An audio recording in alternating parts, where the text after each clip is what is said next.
बिस्मिल्लाहिर्रहमानिर्रहीम अस्सलाम वालेकुम welcome to home biology class first year biology दा पाकि स्ट्रक्चर ऑफ बैक्टीरिया दे स्ट्रक्चर ऑफ बैक्टीरिया टॉपिक چې کله موږ کوو ډېر زیات اوږدي خو دا به موږ په حصو کې تقسیم کوو د هغې نه یو حصه زه راغواړم کیپسول کله چې موږ د بیکټیریا سټرکچر د هغې ساخت موږ سټډي کوو موږ وایو چې بیکټیریا چې دی جوړ څنګه دی د څه نه جوړ دی نو د هغې کوم اولنۍ حصه چې دی هغې ته موږ وایو کیپسول د کیپسول مثال داسې دی لکه زموږ یو کور دی د هغې نه چاپېره موږ دیوالونه وکړو د خپل حفاظت دپاره د پردې دپاره نو دغه شان د کیپسول مثال چې دی نو هغه د دیوال د مثال چې دی نو دا د دغه بیکټیریا لپاره چې دی یو دیوال دی نو کیپسول دا کار کوي چې د بیکټیریا چاپېره دی یو دیوال جوړوي د دې بیکټیریا چې دی هغه حفاظت کوي کیپسول اوس موږ څه ته وایو لکه تاسو دې بیکټیریا ته وګورئ دا زموږ سره بیکټیریا سټرکچر دی په دې کې اووه پارټس دي د دې په سټرکچر کې خو د دې نه موږ صرف دا کیپسول اخیستی دی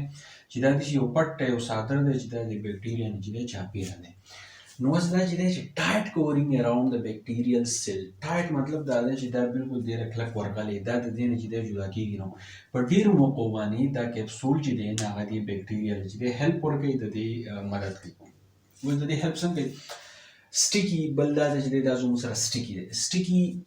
او د دې نه علاوه زموږ سره جیلاټیني سټرکچر دی د سټیکی او جیلاټیني سټرکچر مطلب دا دی چې دا زموږ سره کوم کیپسول دی دا داسې سرفیس دی چې د دې بیکټیریا یو څیز دپاره ضرورت وي نو هغه په دې پورې چې دی انخلي د اډهیشن کار چې دی ورکوي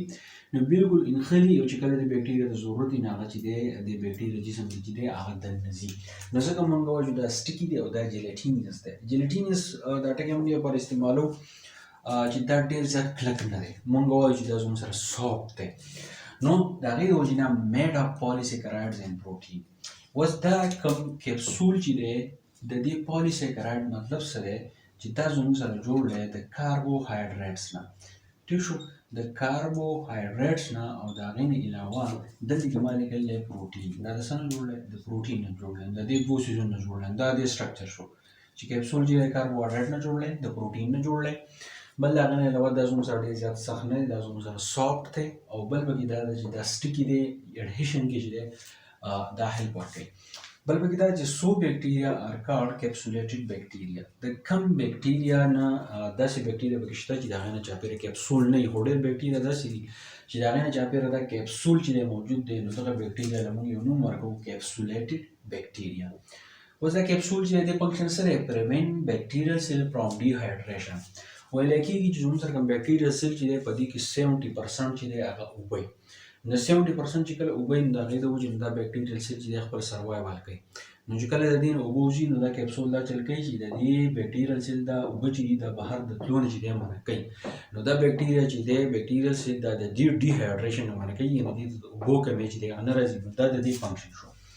بل پکې دا خبره ده چې وین کیپسول از لیس ټایټلی باونډ ټو سیل کالډ ګلایکوکیلکس بل پکې دا خبره ده چې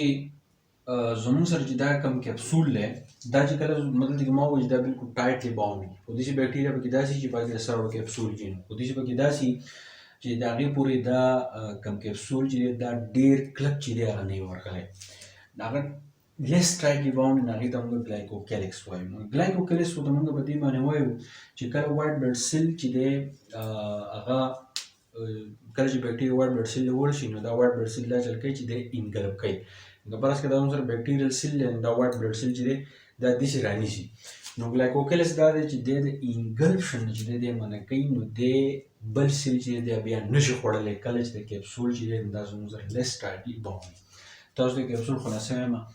چې کیپسول چې دی د دې مثال د بیکټیریا لپاره داسې دی لکه څنګه چې په کور کې یو دیوال وي دا زموږ سره سټیکي دی او جیلاټینیس دی سافټ دی زموږ سره د کاربوهایډریټس او د پروټین زموږ سره جوړ دی بل پکې دا خبره ده چې په کم بیکټیریا کې زموږ سره دا کیپسول وي هغې ته موږ کیپسولیټډ بیکټیریا ورته وایو بل زموږ سره په دې بیکټیریل سیل کې زموږ سره اوبه وي نو دا کیپسول دا چل کوي د دې نه چې اوبه وځي نو هغه منع کوي نو بیکټیریل سروایول لپاره اوبه چې دی نو هغه زموږ سره په دې سیل سایټوپلازم کې دننه پرتې او د هغې نه علاوه چې کله دا کیپسول لیس ټایټلی باونډ وي نو هغې ته موږ ګلایکوکیلکس ورته وایو دا د انګلف کېدو نه منع کوي نو بل سیل دی داسې چې دی نشي خوړی نو دا کیپسول و بیا په دې کې چې دی سیلوال دی نور داسې سټرکچر دي او تاسو ته بار بار کومه چې تاسو په چې دی پوهېږئ دا چې دی فیسبوک پیج ته موږ خپل اپلوډ ما فیسبوک پیج چې دی که تاسو دا په هغې باندې ګورئ نو هغه زموږ سره دی HOB دا زموږ د فیسبوک پیج دی په هغه باندې چې دی تاسو سرچ کولی شئ بیا چې د دې سټرکچر کې نور څه شیزونه دي او تاسو به نور لیکچر کې کوم. تhank you.